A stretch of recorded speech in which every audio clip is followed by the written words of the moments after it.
So I suppose leading up to my near-death experience, I'd suffered with 25 years of depression and anxiety. And prior to dying, I'd spent 18 months in what I like to call a cosmic washing machine. I found myself at the Holistic Healing College in London. And I'd basically got to a point in my life when I was 37 where I needed to do something, because the patterns of behaviour, the stress, the depression, everything that I kept attracting into my life. And then all of a sudden, I had my brain hemorrhage and died. The events leading up to the near-death experience were kind of massive for me. They made me realise how protected we are, and this illusion of separation that we all fall prey to it really is an illusion. On the actual day when it all happened, I'd been up since I think 6:30 in the morning. I'd been down playing in a tennis tournament, and it was 5 to 11, and the fitness class started at 11. And I remember I was running down between the buildings, the hotel buildings, and the fitness deck was on the front, right in front of the ocean. The ocean was alive with people out kayaking and sailing, and there was just a real nice buzz around the resort. The sun had started to come out because it'd been cloudy in the morning, and there was a group, I think it was about 8 or 10 of us on the fitness deck, and we were doing a HIIT class, high intensity, and one of the first exercises we were doing was burpees. I'm sure some of you are familiar with a burpee. It's basically where you go down into press up position and then jump up as high as you can and as quick as you can. So I went down literally for my first burpee, and oh my dear Lord, the pain in the bottom left-hand side of my head was, the only way I can describe it, it felt like somebody had hit me in the back of the head with, those pickaxes. And I remember instantly I was retching from the pain. I fell back down to my knees. I was rolling around the floor. And the fitness instructor, Alana, she came over to me and she said, "Joe," she said, "you're dehydrated, you need water." And I just knew I was dying. I could feel the separation from my body. And I looked at her and I said, "Alana, I'm dying." And then as I fell forward with my hands to the floor, I popped out of my body. The pain and everything just seemed to disappear. At first, I was fighting it, and a voice came and just said to me, "Stop resisting." And I just let go, and I felt really peaceful, really calm. And the physical surrounding kind of blurred into a mass of colour, but I could still hear people's voices, I could hear the panic. And I went from physically experiencing it to energetically experiencing it, so I could tune into people's panic and fear. There's a cord, I had an umbilical cord of energy to my body, and I was literally, I'm a bit of a wrecking ball in life. Some of my friends would call me the Tasmanian devil because I'm off all over the place, and my grandparents flocked around me.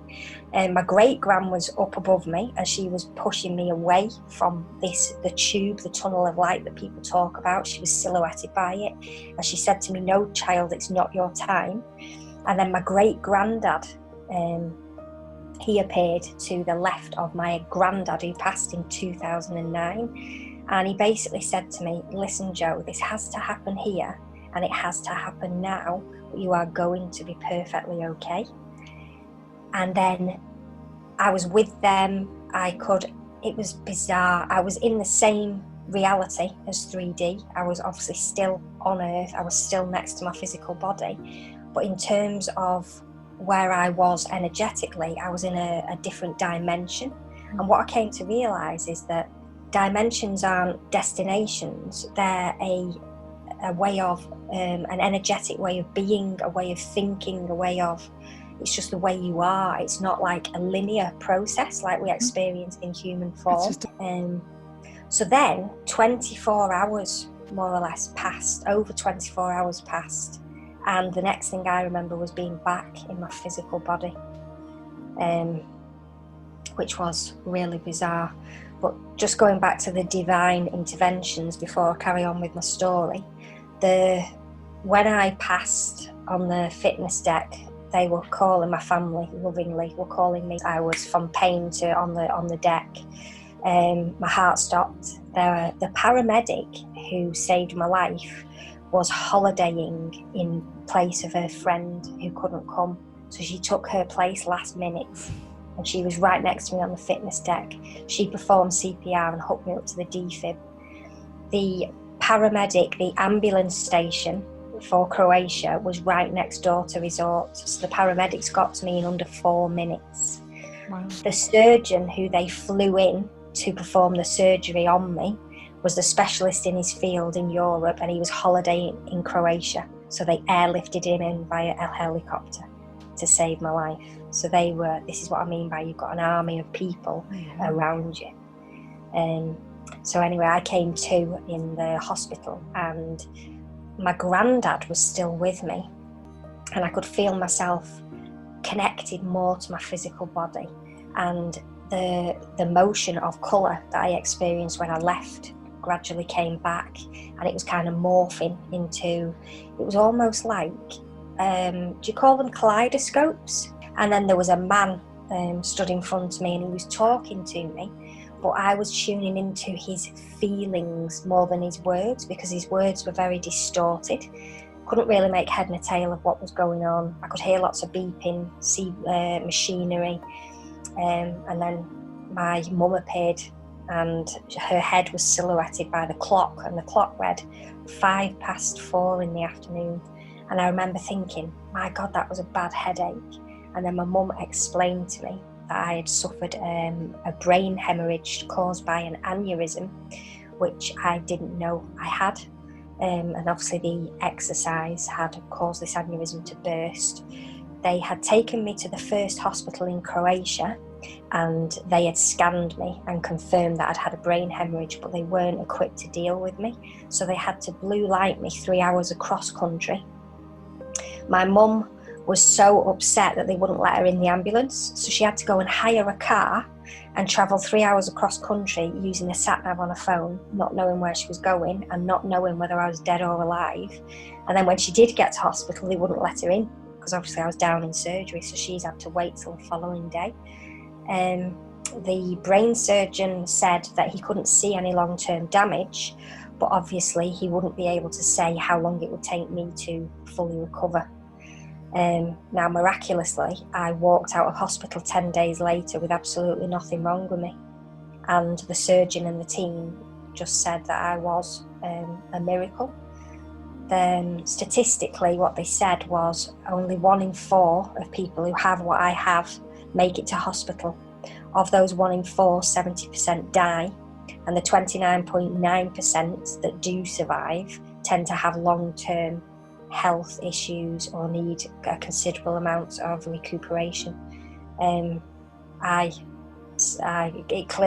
was meant to happen. I know it was meant to happen. It was the final thing that I needed to get out of my own way. I now know that I'd planned that in this lifetime to keep me on track. But for me, it was evidence that we really are protected, and there is an army behind us who will ensure that if we are not meant to be in immediate danger, then our life will be saved. So I just felt so blessed. And my experience in hospital was I had this ability to leave my physical body when it was in pain. So I would go back to it, gauge where my head was at, and then I'd think, oh no, and I'd come away from that. And I could go around the hospital. I was in and out of different rooms. But what I struggled with when I fully integrated back into my physical body was understanding what was my story and what was other people's stories who were in the ward or in intensive care with me, to the point where when I first did a Facebook post to say to everybody, I'm fine, I'm alive and well, thanks for your wishes, I told the story of a man who was in another room in a coma.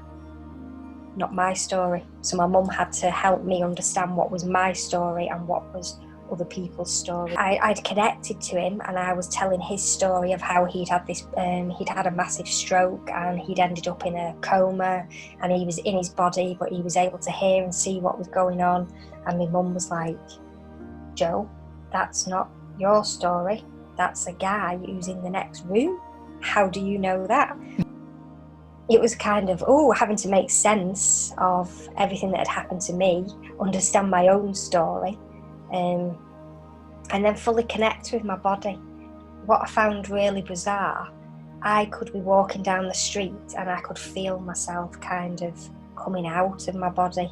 Like I was so aware of my energy, I felt like I was still a bit disconnected. No, I want to say thank you, obviously, for listening to me, and I really want to encourage you all to get to know yourselves on a deeper level.